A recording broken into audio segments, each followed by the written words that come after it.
Hey YouTubers, it's Charlie, and Marvel is getting ready to announce the new director for the Doctor Strange movie, which kind of confirms it's going to be one of those mystery Phase 3 movies. The director's name is Scott Derrickson, and he's really known for doing these creepy horror movies like The Exorcism of Emily Rose, as well as this newer movie called Sinister with Ethan Hawke. That doesn't mean that Ethan Hawke is going to be Doctor Strange, but I did want to talk about my top 10 picks for who I think it should be.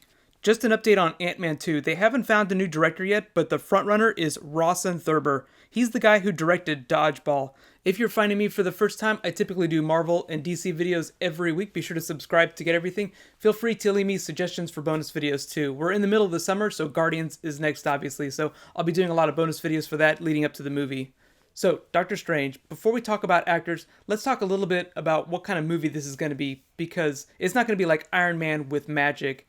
It's really the vibe of the comics that's going to influence what kind of movie they're going to make, which is going to influence the kind of actors that they go after. The character at his core has the same call to action that Tony Stark does, but where Iron Man is a story that revolves around technology and transparency, Doctor Strange is this really dark, eerie exploration of the mind. And demons. Lots of demons. Which kind of explains why they would pick a director that's made a lot of movies about demons. This has a real chance of being Marvel's first big horror movie, and when I say horror, I mean like Disney horror, not Eli Roth torture porn like Hostel. Just imagine what that would look like. That would be a whole different type of movie. So when we talk about actors, we really have to think about people that can do really dark horror movies and come out looking like an Iron Man level hero. Just look at him during Marvel's Infinity event last year. I don't think he can even remember the last time he smiled. Think about actors who can make that kind of person appealing. So without further ado, here are my top 10 picks for Doctor Strange. Number 10, Jon Hamm.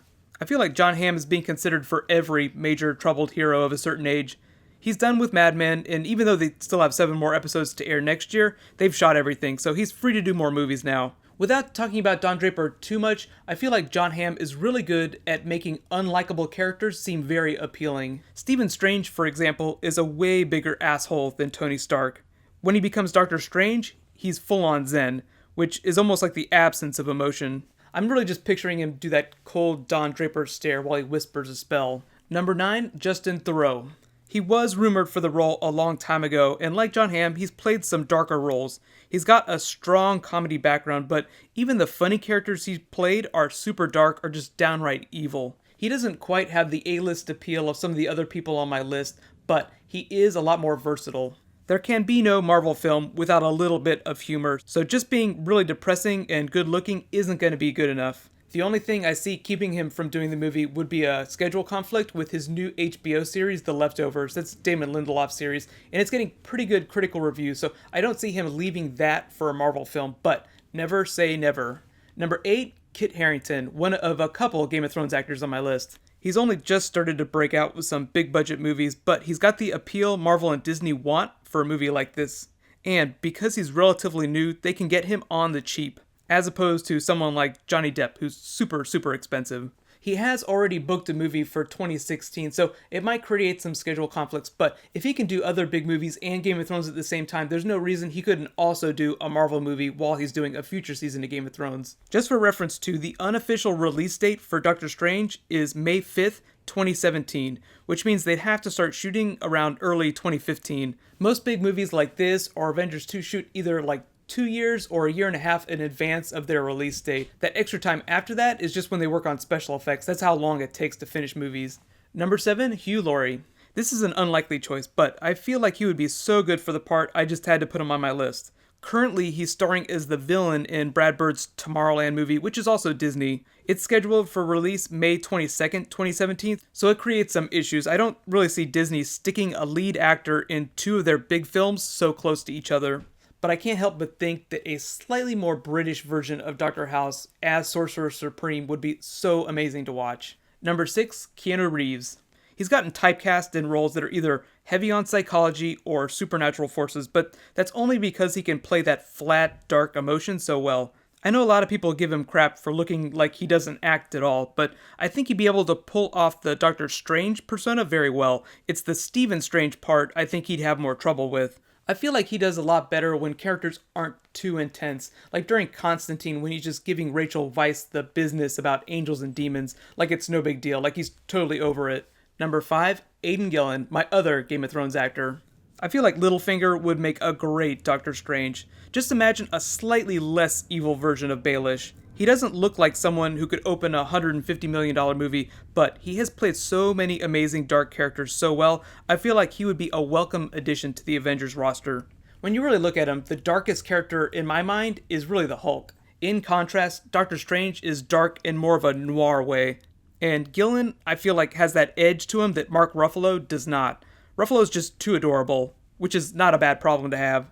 I feel like the Doctor Strange character has a real edge to him that you can't just put any good-looking A-list Hollywood actor in, which kind of informs my next choices.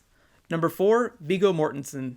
He's got the charisma to lead a big movie Aragorn style, but he's someone that has a really easy time disappearing into characters, meaning that when we see him on screen, we don't think about Viggo, we're just thinking about the characters that he's playing. That's what I think of as like a Johnny Depp problem. You know, you're always thinking about Johnny Depp on screen, and it really kind of takes you out of the movie sometimes. That's why I think that Marvel is going to try and find an actor like Viggo who can go really dark and still be charismatic without bringing a ton of, Hollywood actor baggage to the role. And as an added bonus, he hasn't booked any movies beyond 2014, so he's relatively available and cheap. The only issue I see is that he'd have to sign that same 6-picture deal that Marvel makes all of its actors sign.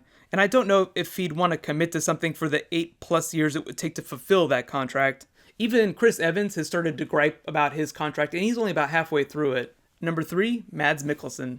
Anyone who watches Hannibal will understand how amazing Mads is. Yes, he is a really, really awful guy in that show, but he has this really subtle way about him that makes you both terrified and hypnotized by him at the same time, which is exactly what I think Marvel will want for Doctor Strange. When you look at pictures of the character like this, you can clearly see how scary he's meant to be despite being a force for good. You could say that Mads plays something of a food magician on Hannibal, even if he does use a lot of people meats, but who else thinks that a Marvel hero who scares the crap out of you would be so much fun to watch? Number 2, Benedict Cumberbatch. Probably one of the most in-demand actors in the world right now. His Sherlock character is a really good analog for Stephen Strange, a hyperkinetic genius with a lot of pathos. He's even starring in an animated movie called Magic coming out July 14th, 2016. As much as I could argue why Benedict Cumberbatch as an actor has all the roles required for Doctor Strange, I feel like all of his fandom all over the world will just think Magic Sherlock. I don't think that Marvel or Disney would have any problem with that, but who they cast is really going to depend on the director too. So as long as Derrickson feels like Cumberbatch would fit in one of his movies, I think it'd be perfect. It's really scheduling issues that would kill this. Because Cumberbatch is so popular right now, they've already had to push Sherlock Series 4 about 2 years into the future. Signing up for 6 Marvel movies might not be something he'd want to do, but giant asterisk, he did say that he wanted to be part of the new Star Wars movies as a Jedi, and that didn't quite work out. So there is a precedent for him aligning himself with these giant franchises. And my number 1 pick for Doctor Strange, Daniel Bruhl.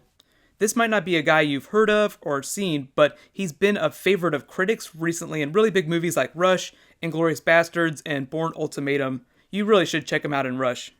He plays exactly the kind of anti-hero you would find in a Marvel movie, and he's got the benefit of being relatively new. I think of his career right now being a lot like Mark Ruffalo's in that they've done a lot of big movies, but they're not like Robert Downey Jr. big. Like, he's at his peak right now, but these other 2 guys are on the rise. Bruhl has this crazy intensity that I think in combination with his appeal and availability would make an amazing Doctor Strange. But now it's your turn. Let me know in the comments below, who do you think should play Doctor Strange? So they're probably not going to give him a post-credit scene in any of the future Marvel movies for at least a little while, but the character was part of the original Defenders team, so they might debut the character as part of that series. They're doing that on Netflix in a couple years. One of the biggest issues with casting an actor for a big movie like this is that it has to be the right actor at the right time, and a lot of these people on my list book their time years in advance. That's typically why most big actors drop out of movies, because they overlap with other big mega movies they're trying to make. The best example of this in terms of Marvel movies is Emily Blunt, who was originally supposed to be Black Widow. She had to turn it down because of a schedule conflict, and I think we're all happy with Scarlett Johansson, but if you want to see a badass Emily Blunt, go see Edge of Tomorrow this weekend. I'm actually going to be doing a review of it on Thursday or Friday. So in related news, I'm still working on my next Star Wars bonus video. Be sure to subscribe to get it. You can also follow me on social. I'll have links for that at the bottom of the description. Facebook, Twitter. I'm usually really good about giving updates on the new videos that I'm posting. Right now, click here to learn about the top 5 stories I think they should do for the Doctor Strange movie, and click here to learn about Thanos in Guardians of the Galaxy. Thank you so much for watching. I'll see you guys tonight. High fives.